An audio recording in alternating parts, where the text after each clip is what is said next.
ये कहानी महाराष्ट्र के एक छोटे से गांव तुम्बाड़ की है। कहते हैं तुम्बाड़ देवी देवताओं द्वारा श्रापित है, क्योंकि इस गांव के लोगों ने बहुत साल पहले एक मंदिर की रचना करी जिसमें हस्तर को पूजा जाता था। हस्तर पूर्ति की देवी की पहली संतान था। पूर्ति की देवी यानी अनगिनत अनाज और सोने का प्रतीक और 16,000 देवी देवताओं को जन्म देने वाली जननी। हस्तर बहुत ज्यादा लालची था। उसने देवी का सारा सोना हड़प लिया था और साथ ही वो सारे अनाज पर भी कब्जा करना चाहता था, पर बाकी देवी देवताओं ने उसे ऐसा करने से रोक दिया और उसे छोटे छोटे तिनकों में बांट दिया।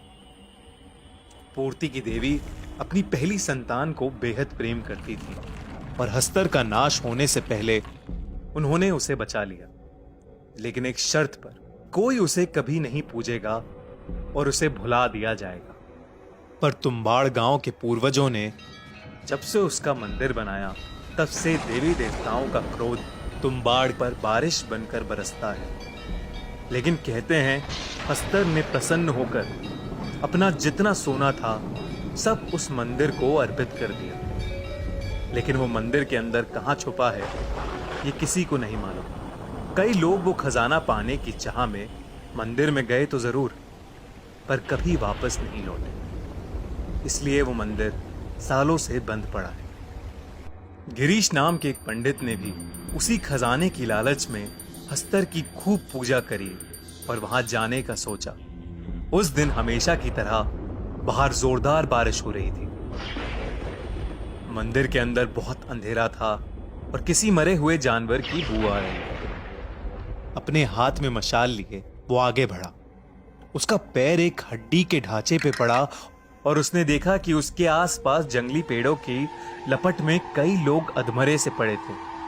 वो ये देख के बहुत घबरा गया, पर हिम्मत करके आगे बढ़ा। उसे अचानक एक जानवर की दहाड़ने की आवाज आई। उसने छिप के देखा तो आधे इंसान और आधे भेड़िए जैसा जानवर किसी इंसान की चमड़ी को चबा रहा था। गिरीश ये सब देख ही रहा था कि उसके बगल से और वो उनसे बचते बचते नीचे गिर पड़ा। उस जानवर ने गिरीश को देख लिया और उस पर एक जोर का वार किया। तो जानवर उसे मुंह से घसीटता हुआ हस्तर की मूर्ति के नीचे ले गया और उसे नीचे छोड़ के वहां से चला गया।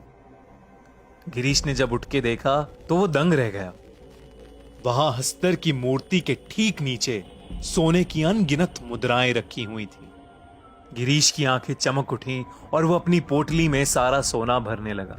तभी अचानक मंदिर में बहुत जोर जोर से धमधम होने लगी और पूरा मंदिर हिलने लगा। जब गिरीश ने नजर उठा के देखा तो हर तरफ से भूतों की फौज हाथ में मशाल लिए उसकी तरफ आगे बढ़ रही थी।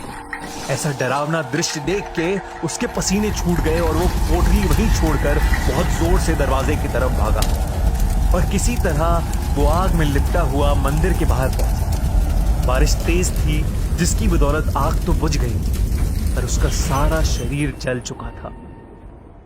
सभी गांव वालों ने उसका बहिष्कार कर दिया और उसके बीवी बच्चे उसे छोड़ के चले गए। उस दिन के बाद गिरीश सबको पागलों की तरह बोलता रहा, अंदर मत जाना, अंदर मत जाना। और उसने अपना सारा जीवन उसी मंदिर के बाहर भीख मांग मांग के निकाल दिया।